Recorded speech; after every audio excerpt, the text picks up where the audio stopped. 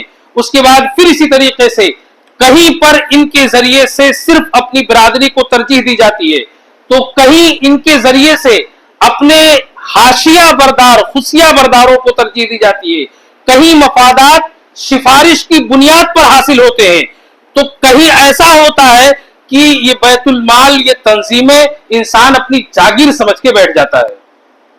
اور پھر اس کے بعد ہوتا یہ ہے کہ وہاں سے لوگوں کو مفاد نہیں ملتا، فائدہ نہیں، غریبوں محتاجوں کو فائدہ نہیں ہوتا، بلکہ وہ ایک کمائی کا ذریعہ بنا لیے جاتے ہیں۔ میں ایسی کئی تنظیموں کا نام گنا سکتا ہوں، لیکن نام نہیں گنانا ہے مجھے، یہ برائی ہوگی کہ جہاں لوگوں نے لوگوں سے پیسہ لیا زکوٰۃ کے نام پہ، غریبوں کی امداد کے نام پہ، اور انہوں نے ایک ادارہ قائم کیا، ادارے کو ایک اچھی مالیت کے طور پر بنایا، اس کی پراپرٹی بنائی، اور پھر اس کے بعد اس کو اپنے مفاد کا ذریعہ بنا لیا، چاہے وہ اسکولوں کے ذریعے سے ہو یا وہ کسی اور ذریعے سے ہو۔ کسی بھی چیز کو اگر بزنس کے طور پر بنانا ہے، اللہ کے لیے بزنس خود بناؤ، محنت کرو، کوشش کرو۔ تمہیں بزنس کرنے سے ہم خود کہتے ہیں کہ اتنی کوشش کرو کہ تم بزنس ٹائکون بن جاؤ، سب سے بڑے بزنس مین بنو۔ عبد الرحمن ابن عوف رضی اللہ تعالیٰ عنہ کی سیرت پڑھ لو، بہت بڑے بزنس مین تھے۔ عثمان غنی کی سیرت پڑھو، بزنس ٹائکون تھے یہ لوگ۔ اسلام تم کو منع نہیں کرتا، لیکن غریبوں کے نام پر، محتاجوں کے نام پر اور چھچھورا پن کر کے، ان کے حقوق کو مار کر کے پھر بزنس کرنا، بزنس بنانا، یہ سب بیوقوفی والی باتیں۔ اللہ تعالیٰ نے تم کو، اور ہوتا کیا ہے اس کے بعد، انسان خود تو برباد کرتا ہے اپنی زندگی، اس کے بعد اس کی اولاد جو ہوتی ہے، اس کے اثرات اس کی اولاد پر ہوتے ہیں۔ اولاد پوری زندگی تڑپتی رہتی ہے سکون کے لیے۔ ایسے لوگوں کی اولادوں کو دیکھ لو، میں نے اس ہندوستان کے اندر ایک نہیں ہزاروں لوگوں کو گنا سکتا ہوں کہ جنہوں نے اپنی زندگی میں ایسا کیا، لیکن آج ان کی اولاد در در کی محتاج ہے۔ اللہ کے لیے رحم کھاؤ اپنی اولادوں پر، اللہ سے دعا کرو اللہ تبارک و تعالی ہمیں ان برائیوں سے بچنے کی توفیق عطا فرمائے، ہمارے سماج کے اندر شفافیت پیدا فرمائے، اور ہمیں دین اسلام پر صحیح طور پر عمل کرنے کی توفیق عطا فرمائے۔ الہ العالمین ہم میں سے جو پریشان حال ہے اللہ ان کی پریشانیوں کو دور فرما۔ الہ العالمین جو ہم میں سے مقروض ہے اللہ ان کی قرضوں کی ادائیگی کی توفیق عطا فرما۔ الہ العالمین ہم میں سے جو بیمار ہیں اللہ تبارک و تعالیٰ تو ان کو شفا عطا فرما۔ آمین یا رب العالمین۔ ربنا تقبل منا انک انت السمیع العلیم وتب علینا انک انت التواب الرحیم، وآخر دعوانا الحمد للہ رب العالمین۔